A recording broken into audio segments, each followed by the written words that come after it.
بسم الله الرحمن الرحيم. Alhamdulillahi Rabbil Alamin. Wassalatu wassalamu ala ashrafil mursalin Nabiyyina wa maulana Muhammadin wa ala alihi wa sahbihi ajma'in. Wa ashhadu an la ilaha illallah wahdahu la syarikalah. Wa ashhadu anna Muhammadan abduhu wa rasuluh sallallahu alaihi wa ala alihi wa sahbihi wa man tabi'ahum bi ihsanin ila yaumiddin. Alhamdulillah, puji syukur kita haturkan kehadirat Allah Subhanahu wa taala.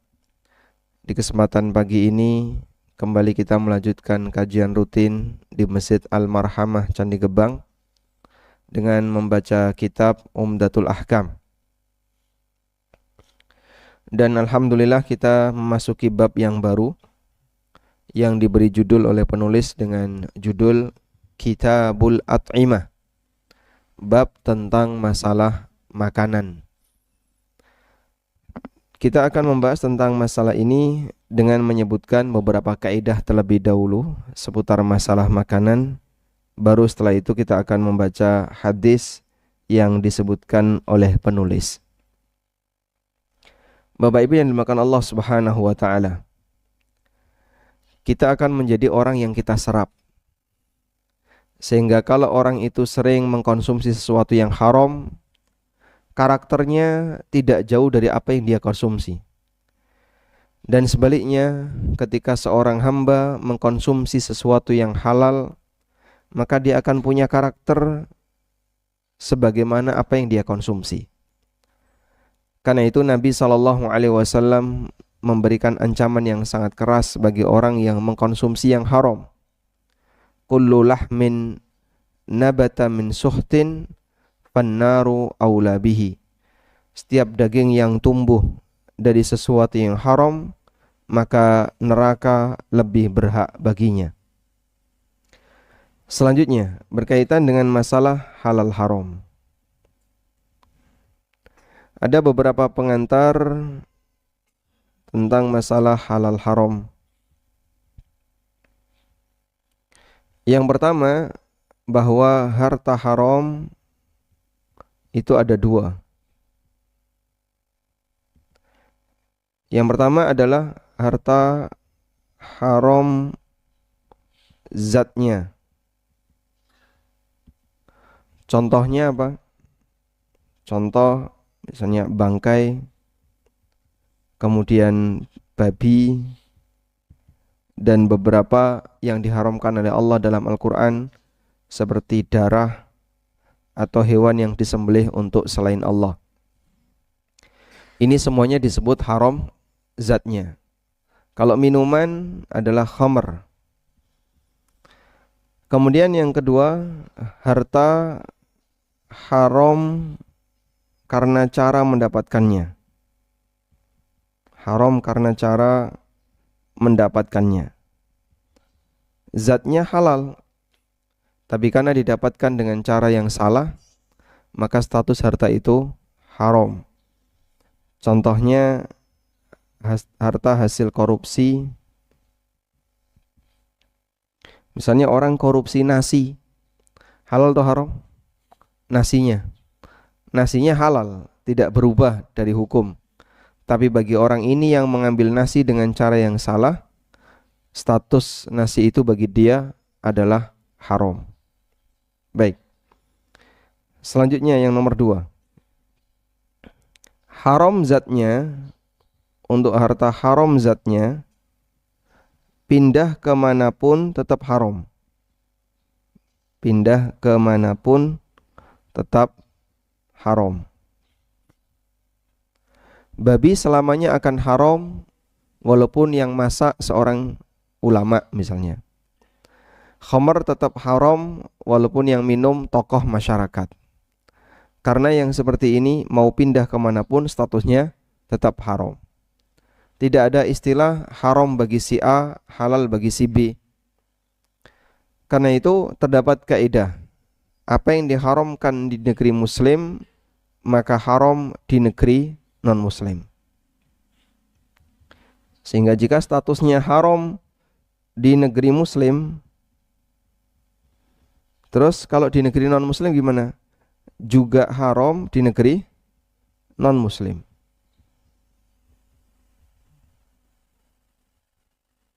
Karena ada sebagian anggapan, dan ini orang-orang liberal ya, kalau orang minum khamr di negeri mayoritas muslim itu haram.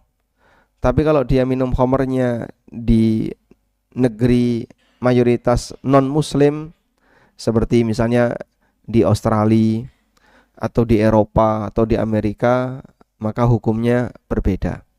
Pemahaman ini jelas salah, karena Quran itu berlaku untuk semuanya.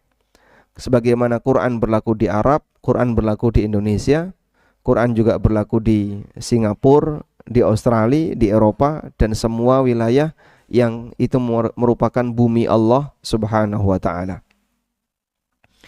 Alasan mereka begini, di daerah-daerah dingin seperti Australia, daerah dingin seperti New Zealand, atau yang di utara Greenland, dan seterusnya, itu khamr menjadi konsumsi hari-harian, konsumsi sehari-hari. Sehingga karena dia menjadi konsumsi sehari-hari, bagi mereka minum khamr itu sifatnya seperti minum jamu. Alasan ini tidak dibenarkan, karena kalau sifatnya hanya dilatar belakangi oleh dingin, di Madinah berkali-kali mengalami musim dingin. Bahkan kadang di Madinah sampai turun salju, sampai minus dan seterusnya. Itu hal yang biasa. Keberadaan itu tidak menyebabkan yang haram jadi halal.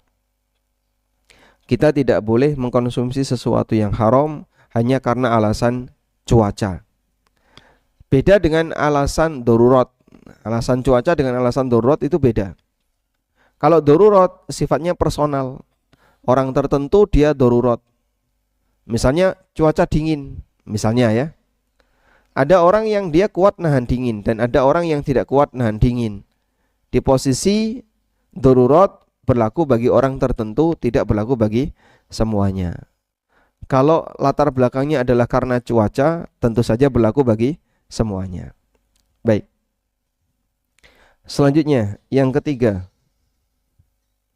harta haram karena cara mendapatkannya.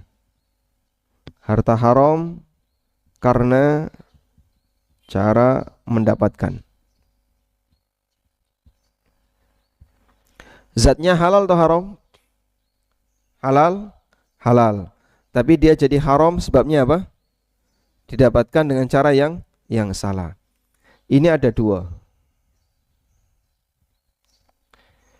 Yang pertama, didapatkan dengan cara saling ridho. Didapatkan dengan cara saling ridho.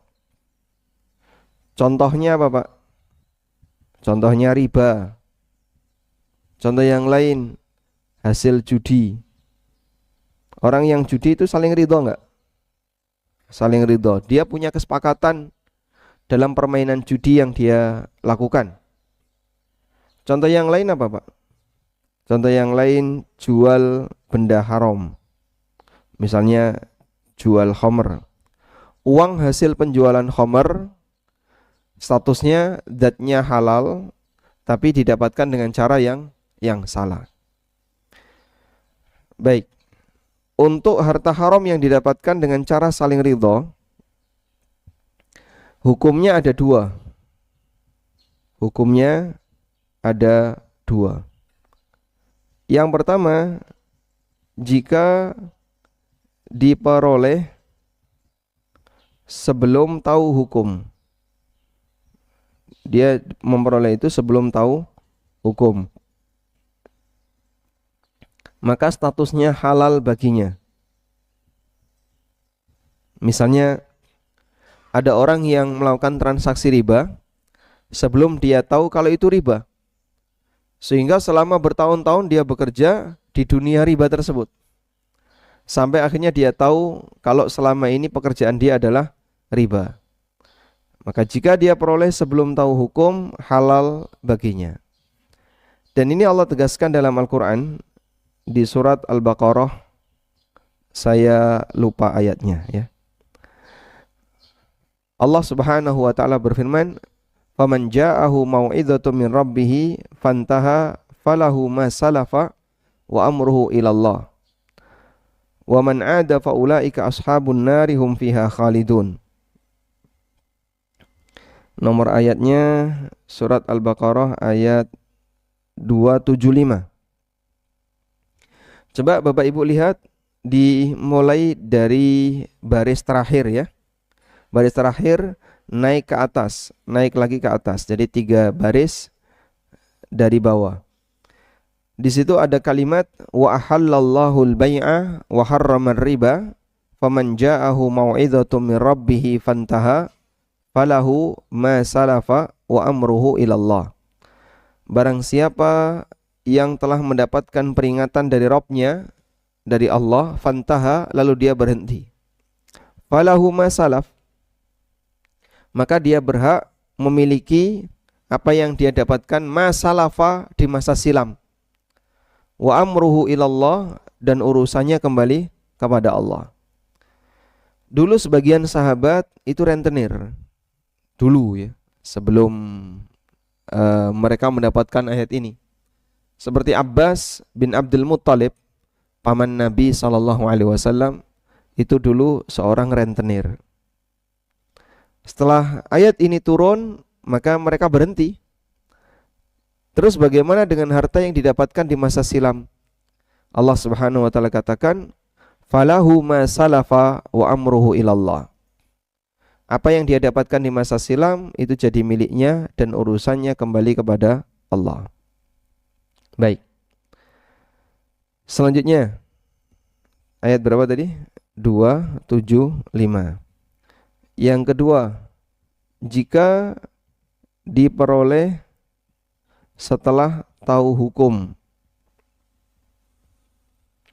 Jika diperoleh setelah tahu hukum, maka statusnya haram. Kalau sudah ngerti kok tetap nekat, tahu kalau itu riba dan tetap nekat melakukan transaksi riba, maka yang didapatkan haram baginya. Ini yang pertama ya, harta haram karena cara mendapatkannya yang didapatkan dengan cara saling ridho. Berikutnya, harta haram karena cara mendapatkannya yang didapatkan dengan cara zalim. Contohnya gimana Pak yang didapatkan dengan cara zalim? Contoh banyak sekali ya. Maling, kemudian korupsi, terus apa lagi? Molak-malik, dan seterusnya. Ini semuanya adalah harta yang didapatkan dengan cara zalim. Taubat untuk seperti ini, solusinya adalah kembalikan kepada pemilik. Sehingga semua uang haram yang didapatkan dengan cara hasil menipu, hasil malak, minta orang, hasil suap, dengan minta di depan, kamu kalau ngasih sekian saya mau bantu, kalau enggak ya saya enggak mau bantu. Dan seluruh turunannya itu adalah harta haram yang didapatkan dengan cara zalim. Solusinya kembalikan kepada pemiliknya. Makanya beberapa teman bertanya ya, kalau saya pernah dapat amplop-amplop liar yang enggak jelas itu gimana? Walaupun sudah bertahun-tahun, walaupun sudah pensiun, maka itu tetap wajib dikembalikan ke negara. Misalnya perjalanan dinas fiktif lalu dia dapat, atau rapat fiktif dia tanda tangan dikasih amplop, atau ada misalnya hadiah dari perusahaan untuk instansi tempat dia kerja lalu dibagi-bagi rata, atau misalnya ada orang titip ya, proyeknya 10.000, titip 5, negara bayar 15.000, tapi yang dikirim 10.000, yang 5.000 dibagi-bagi untuk seluruh karyawan. Nah yang seperti ini nanti semuanya wajib dikembalikan ke negara, karena negara adalah pemiliknya. Mengenai teknisnya saya tidak tahu ya. Mungkin bisa ditanyakan kepada lembaga terkait bagaimana cara mengembalikan dana negara ke kas negara. Tapi kalau misalnya Pak nilainya nggak seberapa, cara praktisnya gimana? Anda gunakan aja untuk pembangunan fasum, insya Allah itu sudah kembali ke negara. Mungkin bisa disumbangkan untuk perbaikan jalan, perbaikan selokan, atau bisa disumbangkan untuk bangun IKN itu juga balik ke negara. Jadi misalnya uang-uang itu kumpulin, kirim ke IKN. Nah itu insya Allah termasuk balik ke negara. Di sana kenapa Pak? Oh di sana yang menerima tidak tahu. Ada banyak pawang buaya di sana Pak. Yang mungkin bisa dipakai untuk perbaikan-perbaikan jalan yang ada di sana. Baik. Selanjutnya kita beralih ke catatan berikutnya. Ini tadi catatan ketiga ya. Berikutnya yang keempat. Yang keempat. Kita akan berbicara tentang masalah halal haram makanan. Fokus di halal haram makanan. Atau ini nggak usah catatan yang keempat ya, sendiri akan aja. Halal haram makanan. Mengenai halal haram makanan, ada beberapa kaidah yang bisa kita pahami. Pertama, semua yang berbahan nabati halal. Semua nabati halal. Kecuali, ada kecualinya Pak. A, yang memabukkan. Yang bikin fly, contohnya apa? Ganja, kecubung. Terus apa lagi? Hah? Gandum bisa? Gadung. Oh itu bukan, itu mendem gadung. Beda, itu tidak mabuk ya, tapi kembung. Kembung. Setahu saya mendem gadung itu bukan mabuk tapi kembung. Mendem gadung gimana rasanya Pak? Saya makan gadung itu biasa enggak? Baik. Intinya yang memabukkan. Mungkin Bapak Ibu bisa sebutkan contohnya sendiri ya. Yang kedua, yang membahayakan. Yang membahayakan. Misalnya dia mengandung bahan memang tidak memabukkan, tapi kalau dikonsumsi seperti ini akan sangat membahayakan bagi badan. Karena Nabi SAW pernah bersabda berdasarkan hadis, la darara wala dirar. Tidak boleh membahayakan diri sendiri maupun orang lain. Selanjutnya, yang kedua, semua hewan laut, hewan air halal tanpa kecuali. Tanpa kecuali. Ada nggak hewan air yang memabukkan? Yang memabukkan? Hah?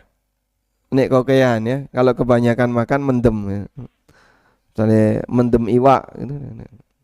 Baik. Kecuali yang membahayakan, mungkin ada yang membahayakan. Dia berbisa, tapi kalau berbisa ketika dia sudah dimasak nanti akan hilang. Beberapa makanan yang dulu bagi kami, saya dulu waktu kecil tahu tripang. Ya. Itu dihindari dulu karena kita tahu lendirnya itu bisa berbahaya. Termasuk ubur-ubur. Nah, kita dulu kalau pas lagi musim ubur-ubur bisa nemu ubur-ubur segede piring gitu. Tapi nggak berani nyentuh karena tentakelnya berbahaya. Dan ada banyak beberapa hewan laut yang kita hindari. Seperti hewan-hewan laut yang dia beracun. Nah, belakangan dengan teknologi yang dimiliki oleh manusia, hewan-hewan laut itu bahkan jadi makanan. Tripang jadi sumber protein ya. Kemudian gamat itu kan dari tripang. Termasuk juga ubur-ubur jadi keripik. Padahal dulu kita menghindari seperti itu. Sekarang ubur-ubur jadikan makanan. Baik.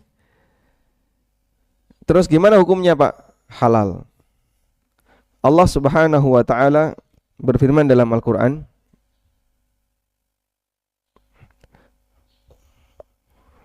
tentang saydul bahri.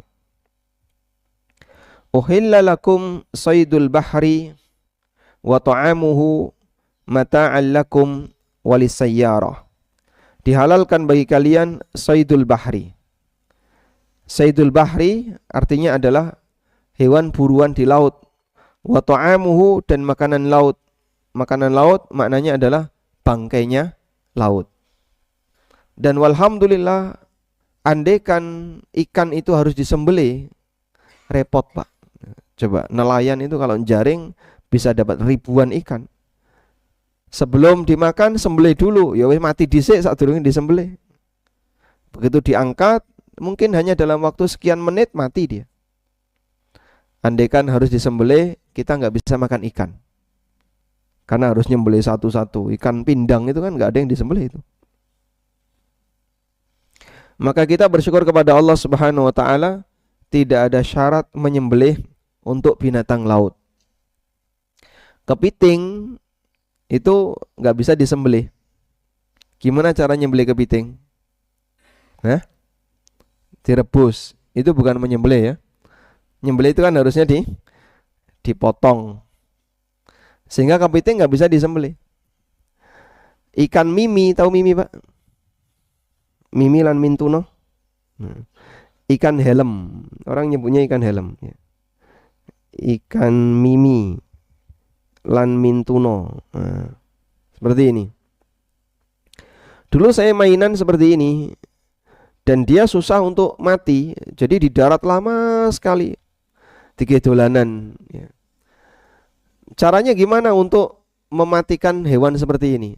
Disembelih nggak bisa dia, karena mana kepala mana badan nggak tahu nih. Jadi satu misalnya kayak gini bentuknya. Nah ini mimi lan mintuno. Jadi dia selalu berdua.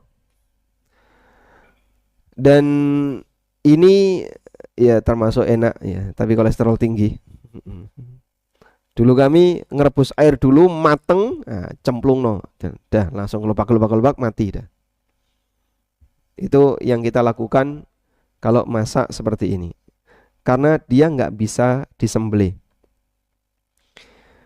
Oleh karena itu hewan air semuanya halal tanpa kecuali. Yang ketiga, semua hewan air tidak perlu disembelih. Dan tadi sudah kita sampaikan dalil untuk dua ayat ini, dua pernyataannya adalah surat Al-Maidah ayat 96. Coba kita bacakan tafsir yang disampaikan oleh Al-Baghawi. Yang dimaksud dengan wa ta'amuhu, kata Umar bin Khattab radhiyallahu anhu dan juga dari Ibnu Abbas radhiyallahu anhu, sayduhu mastida. Sayduhu adalah binatang yang ditangkap oleh manusia. Wa ta'amuhu, sedangkan makna wa ta'amuhu maknanya adalah ma rumiya bihi, binatang laut yang mengapung. Yang mengapung artinya sudah mati. Maka yang ditangkap dalam kondisi hidup halal, yang mengapung di permukaan laut karena sudah mati juga halal. Pernah ada pasukan yang dipimpin oleh Abu Ubaidah Ibnul Jarrah. Pasukan itu dalam kondisi kelaparan. Sampai akhirnya ketika mereka melewati sebuah tepi pantai, mereka menemukan ikan paus terdampar. Akhirnya oleh para sahabat, mereka makan ikan paus terdampar itu. Dan diceritakan besar sekali, sampai onta itu bisa naik ke atasnya. Saking besarnya ikan paus itu. Akhirnya oleh para sahabat dimasak, dimakan, sampai yang awalnya ketika mereka berangkat jihad dalam kondisi keterbatasan makanan, pulang mereka dalam kondisi kekenyangan makanan. Karena saking banyaknya makan ikan paus. Dan ikan paus ketika mereka makan bukan hasil menangkap, tapi ikan paus terdampar. Berarti sudah mati atau belum? Sudah mati. Baik, kita lanjutkan. Oleh karena itu semua hewan air tidak perlu disembelih. Tadi dalilnya apa, Pak? Quran surat Al-Maidah ayat berapa? 96. Al-Maidah ayat 96. Baik. Sekarang kita lanjutkan. Yang keempat. Hewan darat. Hewan darat ada yang halal dan ada yang haram. Ada yang halal dan ada yang haram. Dah? Kita paham insyaallah ini. Selanjutnya yang nomor 5. Hewan darat yang halal wajib disembelih. Hewan darat yang halal wajib disembelih. Contohnya ya semua hewan darat yang halal, ikan, ayam, sapi, kambing dan seterusnya. Kalau dimakan wajib disembelih. Sehingga jika ada hewan darat yang tidak bisa disembelih, maka hukumnya haram. Contoh bekicot. Bagaimana cara menyembelih bekicot? Ya, coba kita lihat fisiknya bekicot. Nah.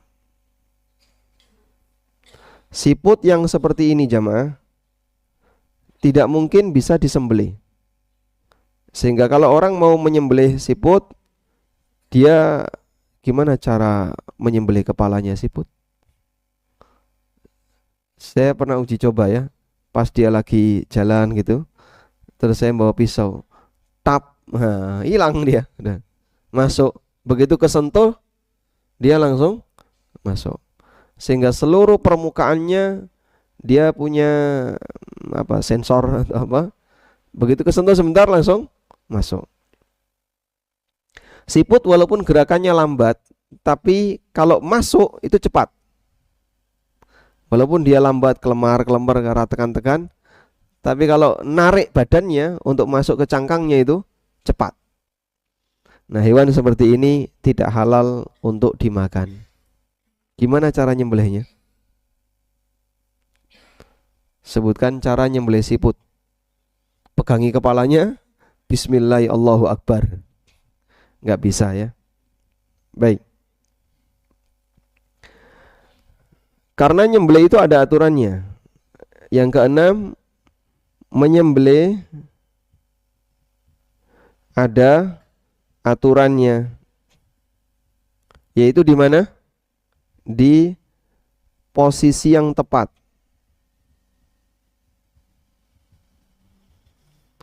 Karena itu kalau ada hewan yang ditusuk-tusuk misalnya sapinya dipegangi, terus setelah itu ditombak. Ini kan gayanya orang mana yang kayak gitu? Toraja ya. Ada yang dipanah, babinya dipanah, ada yang ditombak. Jadi dia tidak disembelih. Ritualnya adalah binatang itu diberdirikan atau dipegangi, setelah itu ditombak atau dipanah. Baru setelah mati dia dimakan. Ini bukan menyembelih. Ini menombak, memanah. Menyembelih itu ada posisinya. Sehingga kalau ada orang misalnya nemu sapi ditusuk-tusuk sampai mati, ini bukan menyembelih sapi, ini membunuh sapi dengan cara yang tidak syar'i, dan praktek seperti ini nanti dagingnya haram untuk dimakan. Kecuali binatang buruan. Kecuali binatang buruan. Kalau dia binatang buruan, maka boleh dilukai dimanapun, karena sifatnya diburu. Baik. Dilukai dimanapun misalnya Pak, ya ditembak sak kena Nah, bedanya antara binatang yang bisa disembelih dengan binatang buruan itu apa? Bedanya ada di mana Pak? Bisa dikendalikan atau tidak? Binatang buruan itu nggak bisa dikendalikan.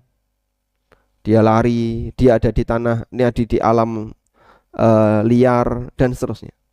Maka saat dia disembelih ya ditangkap dulu, dan nggak mungkin, akan sulit. Sehingga yang bisa dilakukan adalah dia dipanah atau ditembak, begitu dia mati halal untuk disembelih, halal untuk dimakan. Baik. Selanjutnya nomor 7. Semua binatang yang diperintahkan untuk dibunuh, semua binatang yang diperintahkan untuk dibunuh, statusnya haram dimakan.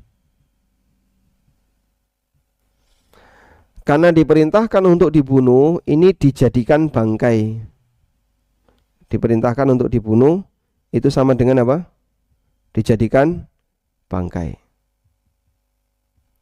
Contohnya apa? Tikus. Contoh yang lain, cicak. Contoh yang lain, ya, ular, kalajengking, dan seluruh turunannya. Ini semuanya diperintahkan oleh Nabi Sallallahu Alaihi Wasallam untuk dibunuh. Nabi Sallallahu Alaihi Wasallam pernah menyampaikan, khamsun minal fawasik yaqtalhunna fil halal wal haram.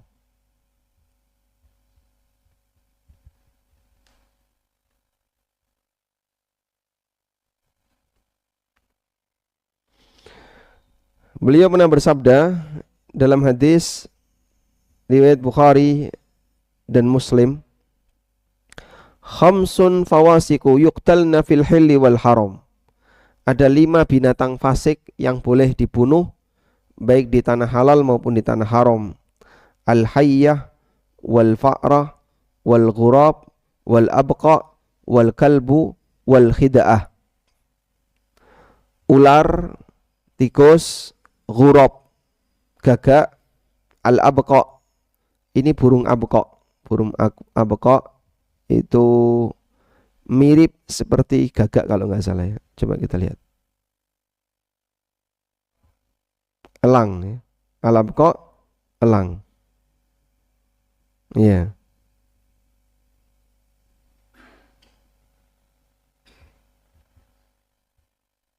Iya. Abqa seperti gagak kayak gini. Nah, wallahu alam, dia jadi mirip seperti gagak. Ghurab al-abqa. Ya. Kemudian wal kalbu, anjing yang galak. Wal khida'ah, dan khida'ah itu mirip seperti elang. Mirip seperti elang yang dia makan bangkai di padang pasir. Baik. Jadi istilah untuk elang itu banyak sekali ya. Burung-burung yang dia pemakan bangkai itu banyak sekali, dan itu ganggu. Sehingga orang misalnya sedang melakukan safar, datang burung itu terus ganggu, mangani aneka makanan. Nah, yang seperti ini oleh Nabi sallallahu alaihi wasallam diizinkan untuk diusir atau dibunuh. Selanjutnya yang ke-8, semua hewan yang dilarang, semua hewan yang dilarang untuk dibunuh. maka statusnya haram dimakan. Contohnya apa? Contoh semut, lebah. Lagi? Contoh yang lain? Hah? Burung hudhud. Burung hudhud, surati, burung surati, kelelawar. Ini tidak boleh dibunuh. Kalau 4 ini ada dalam satu hadis, bagaimana dengan kelelawar? Coba kita lihat tentang kelelawar.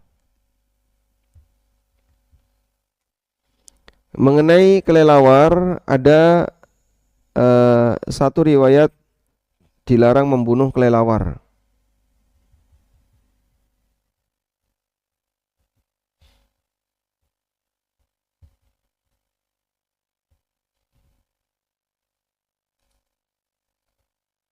Sebentar ya. Saya dulu pernah punya artikel tentang hukum kelelawar.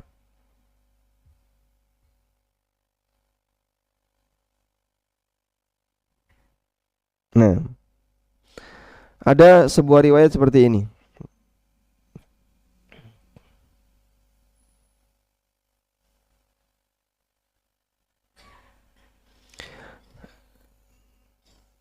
Dari sahabat Abdullah bin Amr radhiyallahu anhuma, beliau mengatakan, "La taqtulud difda fa inna naqifaha tasbihun wa la taqtulul khufash fa innahu lamma kharaba Baitul Maqdis qala ya Rabbi sallitni 'alal bahri hatta aghriqahum." Janganlah kalian membunuh katak karena suaranya itu tasbih, dan janganlah membunuh kelelawar karena ketika Baitul Maqdis dirobohkan dia berdoa, "Ya Allah, berikanlah aku kekuasaan untuk mengatur lautan sehingga aku bisa menenggelamkan orang-orang yang merobohkan Baitul Maqdis." Dan hadis ini mauquf, pernyataan dari sahabat Abdullah bin Amr. Al-Baihaqi pernah mengatakan, "Walladzi nuhiya an qatlihi yahrumu akluhu." Binatang yang dilarang untuk dibunuh haram dimakan. Id law kana halalan, karena kalau binatang itu halal, la amara bidzabhihi, tentu Nabi SAW perintahkan untuk menyembelihnya. Walamma nuhiya anhu kama lam yunha an qatlihi ma yahillu dzabhuhu wa akluhu wallahu alam. Dan tidak dilarang untuk dibunuh sebagaimana tentunya akan diperintahkan untuk disembelih, dan tidak dilarang untuk dibunuh sebagaimana hewan lain yang halal dikonsumsi. Nah, kalau nggak boleh dibunuh, gimana cara makannya? Ya tunggu mati sendiri. Nah, kalau mati sendiri ya malah bangkai ya. Baik. Kemudian di sini termasuk juga adalah katak. Ya, membunuh katak itu nggak boleh. Ya. Jadi ada orang yang datang kepada Nabi sallallahu alaihi wasallam.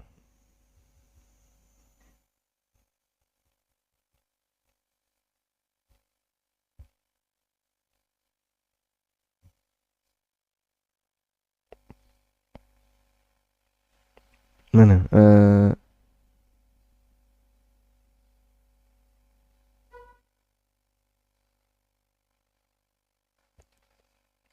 Baik, ini hadisnya ya. Dari Abdurrahman bin Utsman At-Taimi. Hadisnya riwayat Abu Dawud. Anna tabiban, ada seorang dokter, sa'alan Nabiyya sallallahu alaihi wasallam, bertanya kepada Nabi sallallahu alaihi wasallam, an dufda yaj'aluha fi dawa, mengenai kodok yang dipakai untuk pengobatan. Fanahahun Nabi sallallahu alaihi wasallam an qatliha.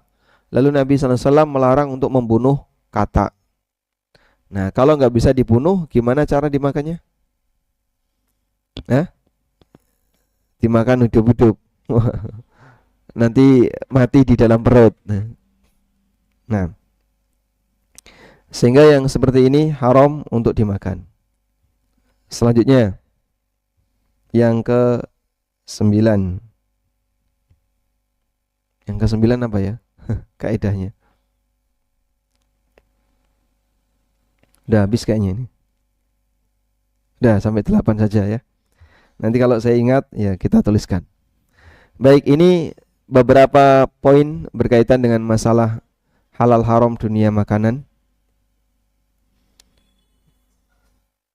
Atau kita tambahkan yang ke-9, kaidah ini diberikan oleh Nabi SAW. Semua binatang buas, ya, semua binatang buas yang bertaring, semua binatang buas yang bertaring dan dia bukan binatang air dan bukan hewan air. Kalau hewan air, hiu itu halal atau haram? Halal atau haram? Halal. Anjing laut itu hewan darat atau hewan laut? Laut. Anjing laut makannya apa? Makan ikan sama makan penguin. Dia nyerang penguin ya. Makan burung penguin juga. Semua binatang buas yang bertaring dan bukan hewan air, hukumnya haram. Nabi SAW melarang itu. Coba kita lihat hadisnya. Kulli dzinabin minas siba.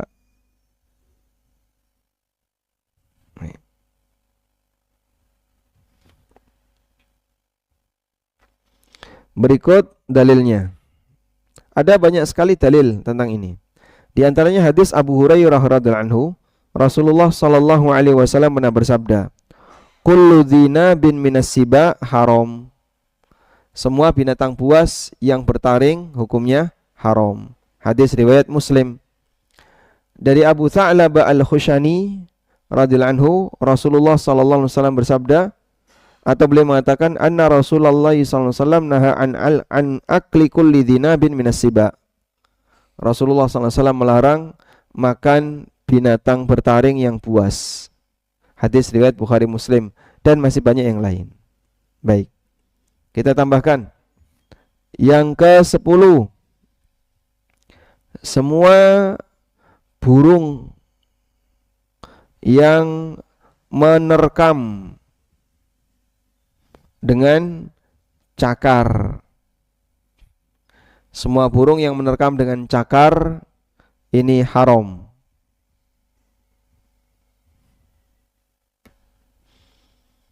Nabi SAW melarang kullu dzi mikhlabin minat thair.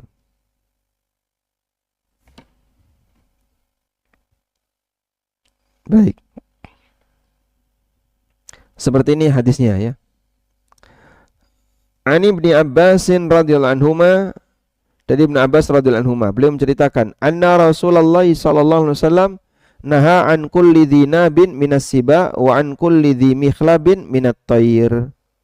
Nabi sallallahu alaihi wasallam melarang binatang buas yang bertaring dan dzi mikhlabin, binatang yang bercakar atau burung yang bercakar yang dia gunakan cakarnya untuk memangsa. Hadis riwayat Muslim. Baik. Saya dulu punya anggapan elang itu nangkapnya pakai paru. Pakai paru. Nah, gini. Ternyata tidak. Dia nangkapnya pakai kaki, pakai cakar.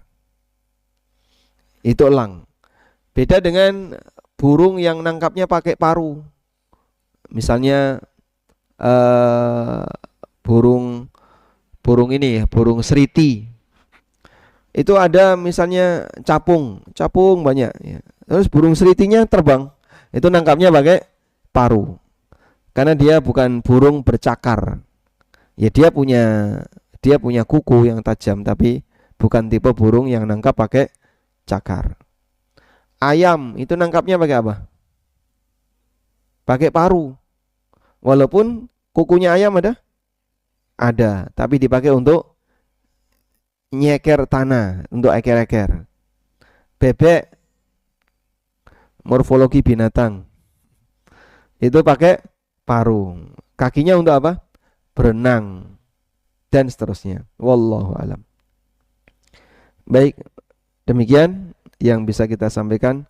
Ini panjang, semoga nanti catatan ini bisa kita bagikan. Wassallallahu ala nabiyyina Muhammadin wa ala alihi wa sahbihi wasallam.